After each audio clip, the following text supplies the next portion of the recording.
নমস্কাৰ এই মুহূৰ্তত আহি পৰিছে ৰাজ্যবাসীৰ কাৰণে খন্দিয়াৰ কেইবাটাও বিগ ব্ৰেকিং নিউজ আজি ডিসেম্বৰৰ 22 তাৰিখ আৰু এই ধৰণৰ খবৰসমূহ নিতৌ চাবৰ কাৰণে চেনেলটো সাবস্ক্ৰাইব কৰি ভিডিঅ'টোত এটা লাইক কৰি দিব উচ্ছেদক লৈ এইবাৰ লোকসভাত খৰব হৈ পৰিছে AIUDF প্ৰধান বদৰুদ্দিন আজমল লোকসভাত উচ্ছেদক লৈ খৰব হৈ পৰিছে আজমল এটা বিশেষ সম্প্ৰদায়ক টাৰ্গেট কৰি লোৱাৰ অভিযোগ উত্থাপন কৰিছে আজমল প্ৰধানগৰাকীয়ে উচ্ছেদিত জনতাক ৰাস্তাত পেলাই থোৱাৰ অভিযোগ উত্থাপন কৰিলে বদৰুদ্দিন আজমলে লোকসভাত উচ্ছেদক লৈ পুনৰ খৰব হৈ থকা পৰিলক্ষিত হৈছে AIUDF প্ৰধান বদৰুদ্দিন আজমল খন্দিয়াৰ পৰৱৰ্তী খবৰটো হৈছে পুনৰ অনিবাৰ্য হৈ পৰিছে এতিয়া মাস্ক কিয়নো পুনৰ কোভিডে লৈছে খংহাৰী ৰূপ পুনৰ অনিবাৰ্য হৈ পৰিল সকলোৰে বাবে মাস্ক কোভিডৰ সংক্ৰমণ দেখি পুনৰ মাস্ক পিন্ধাটো হৈ পৰিল সকলোৰে বাধ্যতামূলক কোভিডক লৈ এলাৰ্ট মুডত এতিয়া ভাৰতবৰ্ষ সকলোৰে এলাৰ্ট হৈ থাকিবলৈ আহ্বান জনোৱা হৈছে আজিৰে পৰা সংসদত বাধ্যতামূলক হৈ পৰিছে মাস্ক পৰিধান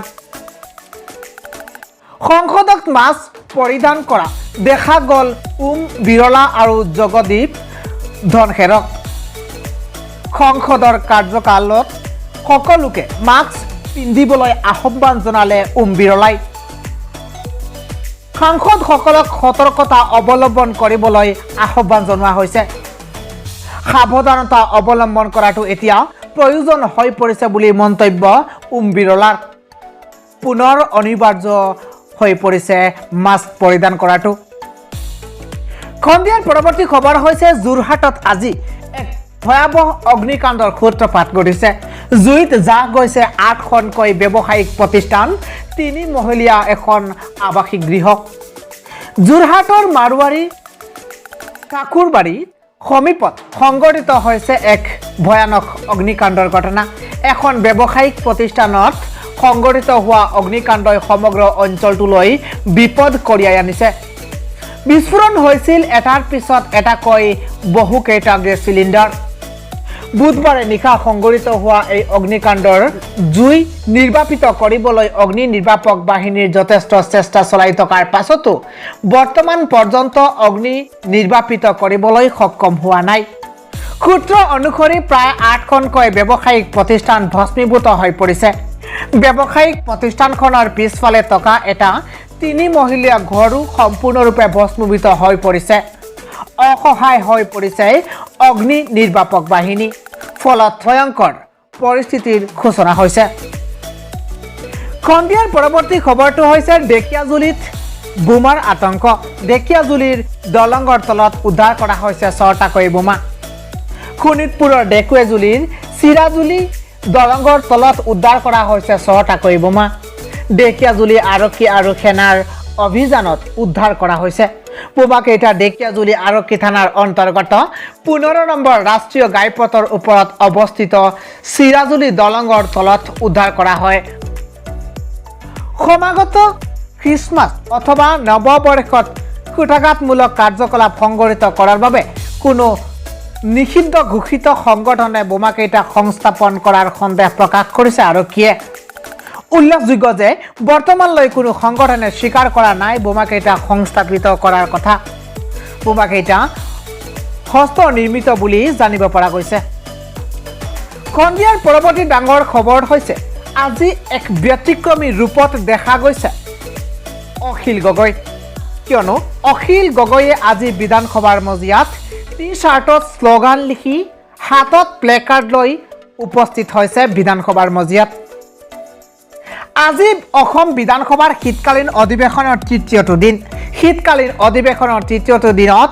মন্ত্ৰী অজন্তা নেওগে উত্থাপন কৰিব 3খনকৈ বিধেয়ক লগতে পৰিৱেশ বন এক্ট ইষ্ট পলিচি এফেয়াৰ্ছ সংখ্যালঘু কল্যাণ ও উন্নয়ন উচ্চ শিক্ষা বিদ্যালয় শিক্ষা জনজাতি পৰিক্ৰমাকে ধৰি কেইবাটাও বিভাগৰ প্ৰশ্নোত্তৰেৰে আৰম্ভ হ'ব সদনৰ কাম-কাজ ইফালে অধিৱেশনৰ প্ৰথম 2টা দিনত সদনৰ পৰা বহিষ্কাৰ হোৱাৰ পিছত আজি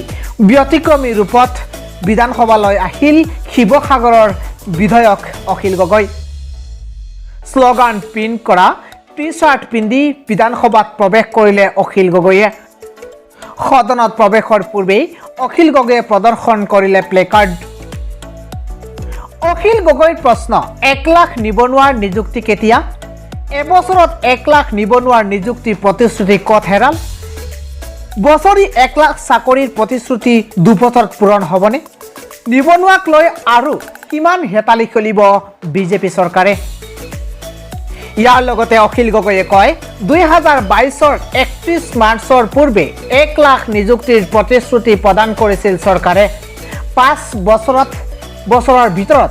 1 লাখ নিযুক্তি প্ৰদান কৰিব নেকি অতি সোনকালে নিযুক্তি প্ৰদানৰ দাবী অখিল গগৈৰ ৰাজ্যৰ শেহতীয়া আইন শৃংখলা পৰিস্থিতিক লৈ অখিল গগৈয়ে কয় যে আৰক্ষী যেতিয়া ৰাজনীতিকৰ হাত ধৰা এগিৰা হয় তেতিয়া আইন শৃংখলাৰ দিশ অৱনমিত হ'বই আৰক্ষী সঞ্চালক প্ৰধানগৰাকীকো সমালোচনা কৰিছে কঠোৰ সমালোচনা কৰিছে বিধায়ক অখিল গগৈয়ে খন্দিয়াৰ পৰৱৰ্তী খবৰটো হৈছে চিকিৎসালয়ত অস্ত্ৰোপচাৰ কোঠাৰ আলমাৰীত উদ্ধাৰ হৈছে এগৰাকী যুৱতীৰ মৃতদেহ বিছনাৰ তলত উদ্ধাৰ মাতৃৰ মৃতদেহ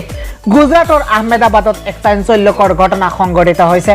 আহমেদাবাদৰ এখন চিকিৎসালয়ত এগৰাকী মাতৃ আৰু তেওঁৰ জীয়েকৰ মৃতদেহ উদ্ধাৰ কৰা হৈছে জীয়েকৰ মৃতদেহটো চিকিৎসালয়খনৰ অস্ত্ৰোপচাৰ কোঠাৰ এটা আলমাৰীত পোৱা গৈছিল আৰক্ষীয়ে দিয়া তথ্য অনুসৰি আহমেদাবাদৰ কাকদাপিত আৰক্ষী থানা অঞ্চলৰ অন্তৰ্গত ভুলাবাই পাৰ্কৰ ওচৰত অৱস্থিত এখন চিকিৎসালয়ৰ ভিতৰৰ পৰা দুৰ্গন্ধ ওলাইছিল তাৰ পিছত চিকিৎসালয়ৰ কৰ্মচাৰীসকলে অস্ত্ৰোপচাৰ কোঠাৰ পৰা গন্ধটো উলিয়াইছিল বুলি তেওঁলোকে জানিব পাৰে চিকিৎসালয়খনৰ কৰ্মচাৰীসকলে লগে লগে কোঠাত গৈ তাত থকা এটা আলমাৰী খুলিছিল সেই আলমাৰীটোত এগৰাকী 30 বছৰীয়া মহিলাৰ মৃতদেহ পোৱা গৈছিল ইয়াৰ পিছত চিকিৎসালয়খনৰ কৰ্মচাৰীসকলে আৰক্ষীক অৱগত কৰিছিল বিষয়টো ঘটনাটোৰ বিষয়ে তথ্য পোৱাৰ পিছত ঘটনাস্থলীত আৰক্ষীৰ লোক উপস্থিত হৈছে আৰক্ষীয়ে তালাচী চলাই অস্ত্ৰোপচাৰ কোঠাত বিছনাৰ তলৰ পৰা মাতৃগৰাকীৰ মৃতদেহটো উদ্ধাৰ কৰে পৰৱৰ্তী খবৰ হৈছে ভাৰতত বৃদ্ধি পাইছে কোভিডৰ সংক্ৰমণ হাঁচি আৰু মূৰৰ বিষৰ দৰে এই 16টা কোভিডৰ নতুন লক্ষণ যদি দেখা দিয়ে তেন্তে আপুনি সোনকালে চিকিৎসকৰ পৰামৰ্শ লওক কোভিডৰ নতুন লক্ষণবোৰ হৈছে ডিঙিৰ যদি বিষ হৈছে আপোনাৰ তেন্তে আপুনি চিকিৎসকৰ পৰামৰ্শ লওক নাক বন্ধ হৈ যোৱা কফ নোহোৱাকৈ কাহ মূৰৰ বিষ কফৰ সৈতে কাহ কথা কোৱাত অসুবিধা উচ্চ জ্বৰ ঠাণ্ডা লাগি জ্বৰ হোৱা স্থায়ী কাহ হোৱা শ্বাস প্ৰশ্বাসৰ সমস্যা হোৱা বাগৰীয়া অনুভৱ হোৱা ভোক কমি যোৱা ডায়েৰিয়া ইত্যাদি